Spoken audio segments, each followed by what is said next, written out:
let's switch over to athletics very quickly, because athletics is on the table tonight, and it's our main agenda.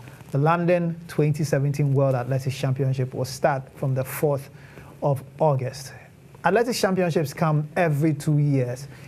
Since 2005, Ghana has been participating and not really making an impression. We've only ever won 2 medals at the World Athletics Championships, and they all came in the same event, Helsinki 2005, when we had Ignatius Geyser and Margaret Simpson winning medals for the country, silver medal, and then a bronze medal respectively. So what does London 2017 hold for Ghana in terms of performance? That's what we are going to look at right now. Erasmus Kwao, long-term press attaché to the Ghana Athletics Association, and he's covered athletics for a very long time. Nathan Kwao and I are very interested in athletics. First, Erasmus. And you are the expert. I would need to add that because, Andrew sent me a message and said, well, the guy who's going to do the interview tonight really knows his stuff, so you guys better prepare. Thank you. But for starters, how many people are we getting into London 2017? Okay, so initially we have 3 qualifying. Emmanuel Dasor in the 400 meters, there's Alex Amankwa in the 800 meters, and there's Janet Tamponsa also in the 200 meters. Nadia Eke also qualified by virtue of being the African triple jump champion. Yeah. The last time we had the African Championship in South Africa last year. And then we have the women's 4x100 relay team also making it. They're currently ranked 14th. Yeah, I don't think that will change. And that won't change. And so the deadline for the submission of names was today. Yesterday, the IAAF just closed that window. And so this essentially are the people who are going. So we have 4, and we have also 6 in the relays. The relay allows you 6, representatives. You can go back and look at our history at the World Championship in recent times. In Moscow, we only had 1 person, Flings Owusu, Japan. That was a wild card. Yeah. Nobody qualified, so they allowed us 1 to go represent the country. 2015, we had in 2. In Beijing, we had Janet going the sprint. And then Alex Amankwa. Fortunately, they couldn't make it due to issues with visa. They got on the plane only to be told they can't. The airline was not going to allow them because the Chinese authorities had not cleared, the things with them. Normally, once you are, you qualify, they give you a letter that allows you, to go through immigration. But there was a mix-up there. Man. It was really horrible, because I traveled there earlier on, awaiting these guys, and it didn't happen. So numerically, you could have taken to you could have. Hey, I did. Swapped. I did in the media race. All right. So 1 in Moscow, 2 in Beijing, 2015, and now we're having about 10, going for London. So that really is an increase. Well, on your screen, you're watching Emmanuel Dasor, who we will be speaking to very soon. This was in Marrakech in 2014 in the Junior Championships. Exactly. I mean, Dasor, has been around for a while now. He's come through the school sports system in Ghana. TIMAS in Kumasi, originally grew up in Akosombo. And then, he got a scholarship to the Western Kentucky University 2013, joined a group that went that year, I think about 13 of them. And he's progressed so well from originally a sprinter. He's done the 200 and 400 meters, representing Ghana in the Olympic Games in the 200 meters. This year, he switched to the longer distance in the 400 meters, and again, he qualified. So that's all, and his times have been that impressive. I think he did, for the first time, 45 seconds, 2015. 2016, he improved on his 200 meters. This year, he's done another PB that qualified him for the World Championship. So that's what he brings to the table. But I'll be realistic. I know the question is coming. What about the medal prospects? Dasor, I think if he's able to make it from the preliminary round to the quarterfinals or the semifinals, that would just be great for him. Because we're just looking to the rankings, and he's not really in the top 50 as we speak. Yeah, in the world. So the question I was going to ask was not really about the medal. Sorry to disappoint you. Okay. But Nathan, it was going to be about how much competition have these guys had. And it's important. And Sam, we go back to their qualifiers for the last major event. Remember when they had to run, I think, in Cape Coast? Yeah. Now, remember just when they had better athletes running with them. They had the Ivorians. They made the time. Last year, yeah. That was last year. They made the time. So Great question. Maybe if we had more competitions for them across the year, they would be very ready for this particular competition. And then you know that, okay, they are going to this event. Maybe you won't ask medals of them, but you ask them to run great times they can build on in the next year. So the competitions or the preparatory steps are important, but they've not had enough of those. They've run all over, I mean, in the US and other places, but you'd have expected them to maybe meet as a team, test themselves against other people, just to find out how much of a difference they have to make up in terms of, impact. But like we've established, it's all a matter of money. If we can put the competition together for them, we're good to go. Shoestring budget as usual, athletics. Yeah. Are you getting funding? Well, we had nothing from the state the whole year. And so, I mean, just going back to Nathan, so he's in school at Western Kentucky. This is his last year in school. So January to June, there was the collegiate season in the USA, NCCA. He went as far as the last round, that led to the finals. You know what? And the man himself is on the line. Wonderful. So let's speak to Emmanuel Dasor. He will be one of Ghana's representatives at the London 2017 World Athletics Championships. He's qualified to participate in the 400 meters. It's a tough field. Let's speak to him to find out exactly what his preparations have been. Emmanuel, thank you very much for joining us, and congratulations for qualifying for London 2017. You're welcome, and thank you. So, just give us an overview. What kind of season have you had? I can't complain. Season has been very great so far. Had a little rough area in the season, but I was able to pick myself up. Was able to run a qualifying time earlier than what I used to do usually, because I always have this pressure on me to qualify. But this time I ran it earlier at conference, and it took a lot of pressure away from me. So I really had a lot of time to focus on training and getting myself stronger for the great game ahead of me. In the absence of consistent participation on the circuit and competition, what kind of form would you say you are in going into London? Because all the big boys will be there. Yeah, all the big boys will be there, and I've raised them. Don't get that wrong. I've raised almost all of the big boys, so we pretty much know each other. And even though it's tough, nobody goes to competition to lose, and or nobody goes to battle to lose, pretty much. And I'm going out there with a good expectation to do my best and make myself and my country proud, pretty much. What targets have you set for yourself for London? I'm actually in good shape now. I competed this past weekend in Bahamas. I haven't competed after NCAAs, and I competed this past weekend in Bahamas. I doubled up in the 200 and 400 meters just to see where I am at training level-wise and how strong I am and what I need to work on this week before I move on to next week World Championship. So in terms of a World Championship, what targets have you set for yourself? Target for myself is always to win. I mean, that's all it's always been. Everybody's going to win, so I'm also going to win. My target is to win, to do my best and come out on top. Just finally, what kind of support have you had from the states, from Ghana Athletics Association? Have people been in touch in terms of your preparations for London? Yeah, they have really been in touch. When it comes to IAAF like this, it has nothing to do with GOC. It has pretty much to do with the state of government. So I had money has been released, and I've been in touch with the federation, and we communicate whatever we need is being processed, and things are really going well. And again, from previous experiences, because you guys were in Rio, and now you are going to London. You have been a junior athlete for a very long time. You competed for Ghana in Marrakesh. You've competed in African competition. Yeah. Between you and your colleagues, Flings, Eke, and the rest of you, what kind of support would you be expecting in London to enable you give of your best? The support, the support, I would say, is pretty much the foundation.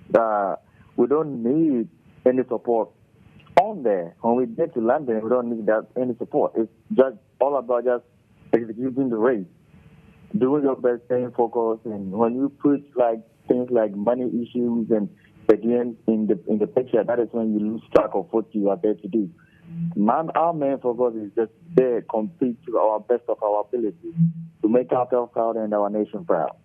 That is our main focus. Money is a secondary matter, so our focus is just more on competing. Money will bring itself later, so that's our focus, pretty much. All right. Okay. So just to wrap up as well, any word for your fans? Because you have a big fan base in Kumasi because of your TI Amas days and Amasphobia and everything. Yeah, Amasphobia. Hey, yeah, Amasphobia. Yeah. So I just give you an opportunity to say something to all those people who know you back in Kumasi. I just want to say a shout out to them. Amasphobia, as always, my headmaster, all the Amas athletes, Moreno, Coach Cora, Owusu, Ghana Athletic Association, all the people involved, my supporters who have been supporting me for this long journey. It's been a great year for me, and I wouldn't trade anything for the support and love they've given me. I love them so much, and they should keep supporting me and praying for me, and will always deliver. All right. Thank you very much. Emmanuel Dasor. He attends the Western Kentucky University. He's one of the athletes who will be representing Ghana at the World Athletics Championships in London 2017. It's comforting to know that these guys, despite all the challenges, are not being bogged down by the money issue, the lack of support from the nation. And he's just focused on going there and doing well for himself. I think that's the one great thing that we have, among this current crop. They've experienced it all. I mean, and we were on the trip to Benin. We spent about 17 hours on the road. That very long trip. There was Geyser, there was Margaret, and these youngsters that saw John and Puma, Janet, and so they experienced it, and they know, what really it takes to compete for the nation. But they still continue to give out their best, and still very much content with what they get. But I was just making the earlier point. So he competes in the collegiate games, January to June. Yeah. He qualifies for the World Championships. School is out. Yeah. June, July, August. What happens? Sure. They just need that bit of help, put them in camp, and then give them competitions. You can put them in a central location like London, in Europe, where there are a lot of competitions. Like Finland, the GA back in 2011 did a trip like that. And so that's what we need to do to help them out. Well, I'll talk to a man who knows all it takes to be successful at the international level. Owusu is a former national champion, former national athlete. He is a lecturer in the United States now, and he knows all about preparing athletes for top competition. Andrew, thank you very much for joining us from the US. Good evening. Good evening, Sammy. How are you? I'm very well, thank you. For the first time in a while, we have quite a number of athletes who will be going to London 2017. Are you surprised? For you, this must be remarkable progress. No. I'm actually not surprised. I think, it's one of those times where I wish some of our critics were around so we could say, there was a plan in place. And when we were asking for patience, this is what we meant. There's no shortcut to development. And the current athletes have gone through the different levels and are now at the position where qualifying for the World Championships is becoming routine. And then, obviously, the next step is that not only do they show up, but they also do quite well. So, personally, I'm not surprised that we have as many qualified. In fact, we were expecting more to qualify, but due to a few challenges here and there, they were not able to. However, the overall number is really good. Andrew, we may be impressed by the number, but you speak to most of the guys, and in terms of having proper competition in the last 3 months, they haven't been too competitive since the college season ended. Yeah, and that's a big problem. You see, and I think a lot of our athletes understand this because GA. And as a nation, we don't really invest that much in development.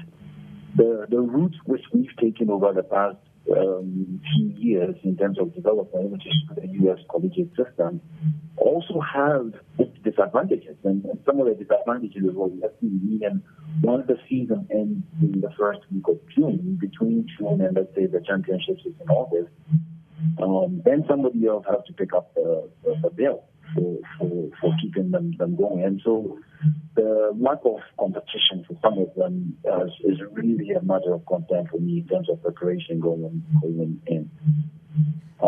Somebody like Alex Amankwa, his was not so much a money issue. I don't know if you are aware, but Alex is at one point, actually about a month ago, he was ranked, I think, 6th or 7th in the world in the 800. His was more an issue of the visa application process, which took several weeks. And so he couldn't even get into some of the Diamond League that he was scheduled to compete in. I hope you understand what I mean by the lack of competition definitely is a problem. Well, Andrew, I do, because I'm watching people like Akani Sembene, Uja from the United Kingdom, and Azar Young of United States, and they are competing in the Diamond League, and they are making good times, and they are competing with all the big boys, which puts them in prime condition ahead of London 2012. So I really do understand what it takes out of our athletes, because if Alex was competing in the Diamond League, he'll be competing against all the rivals that he'll face in London, and it will make things easier for him. But but we are where we are, and it's less than 2 weeks before London. What kind of expectations should we have of these guys? Well, I think and the expectations vary for different athletes. My expectations are the same for all of them across the board. I think Alex has a pretty good chance of making the final, which would be a great accomplishment given his progress over the past few years. And also, Alex, unlike most athletes, he's one of those athletes who can come straight from training and run well. Meaning he doesn't need a lot of competitions to get going. So for him, I am hopeful and hope that he can make his way through the rounds and get to the final. Nadia, who is going in as the area champion, I think if she jumps as far as she's jumped this year, which is 1393, if she can hit 14 meters, I am fairly confident it might get her into the final, but we'll see. And then Janet Amponsa, for her, what I would be expecting, given where she's ranked in the 200, is to be able to progress to the next round. However, it's also going to be a little bit difficult for Janet, and let me explain why. During our time, there were 4 rounds of competition in the spring. Right, so you have the heat, the quarterfinals, the semifinals, and then the final. Then most of our sprinters made it at least one round to the quarterfinal, and then every now and then some would make it to the semifinal. And then we went through a stretch where we had somebody like Aziz make the finals at the World Championships or at the Olympic Games. Now there's only 3 rounds. So your very first race is the quarterfinal, meaning you are racing to get into the semifinal. And so that makes it a little bit tougher. So for somebody like Janet, I think she'll be stretched a little bit, but she should be in position to make the semifinal. Looking at her current ranking, she should be 1 place out of the semifinal, assuming she can run as fast as she's run coming in. Emmanuel Dasor, who will be running in the 400, also will be quite a bit of a challenge for him to make the semi-final. However, if he does run as well as he ran in May, he also has a decent chance of getting to the semi-final. Is anybody else on the list of? Well, I guess we could say the women's 4x100 if they get the chance. And it looks like they'll be competing. Yes, they will be competing. Yeah, they are around 15 coming in. For them, making the final, I think would be a great accomplishment.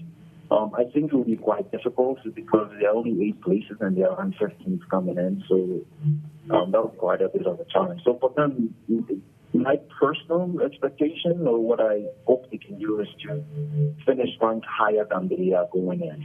That's really my expectation for them. Anything beyond that is a bonus. All right, Andrew, thank you very much, and our sympathies on the bereavement of your mother-in-law. Accept our sympathies. So thank you. All right. Thank you.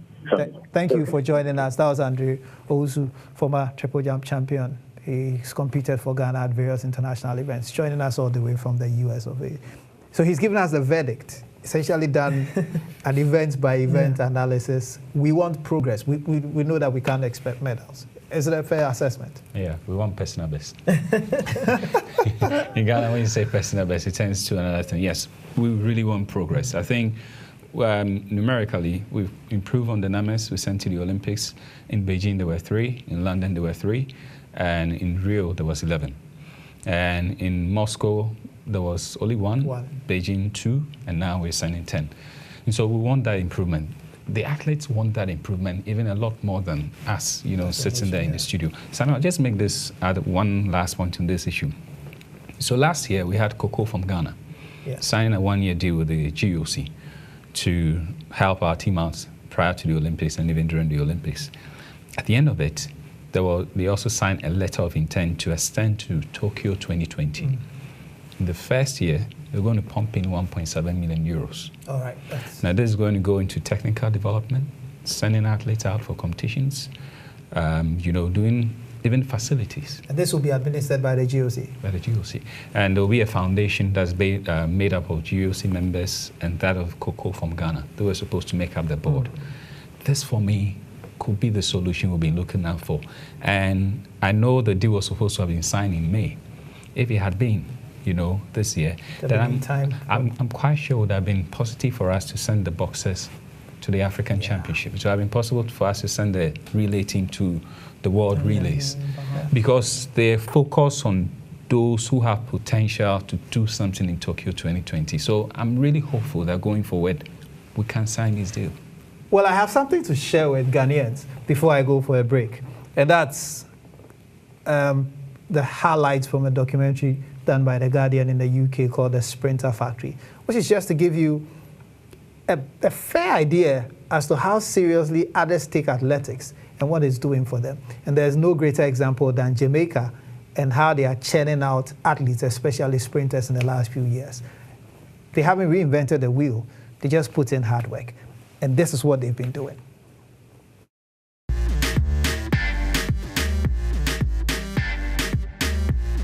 Girls track and field.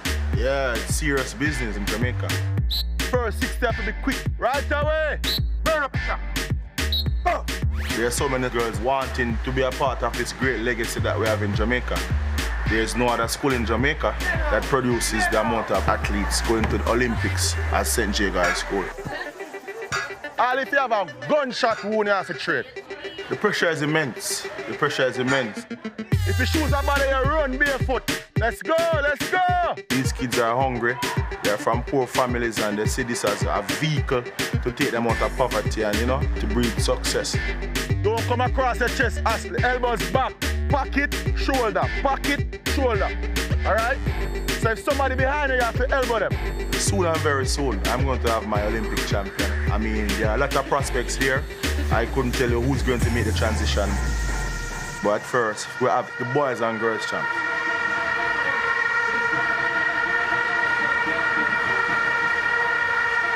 I don't think there's any other high school event in the world like the boys and girls champs in Jamaica. It's fierce competition over 5 days. Away they go then, Class 1 girls. All of these great athletes we have now competed at champs. Usain Bolt, Shelley and Fraser Price, Tony Lane Thompson, champs. It was like a platform or a springboard for them going into their adult or professional career.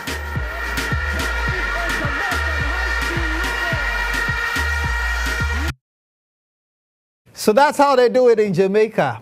How about Ghana? What's our plan? Do we have a plan at all? Well, I'm going for another break. When I come back, we'll switch to boxing. Isaac Dugbe was in action over the weekend. We'll look at how the fight unfurled in the ring, and we'll look at his real prospects in the super bantamweight division, globally speaking. This is The Game here on GH1, brought to you as always by Vodafone. Vodafone, power to you. Stay tuned.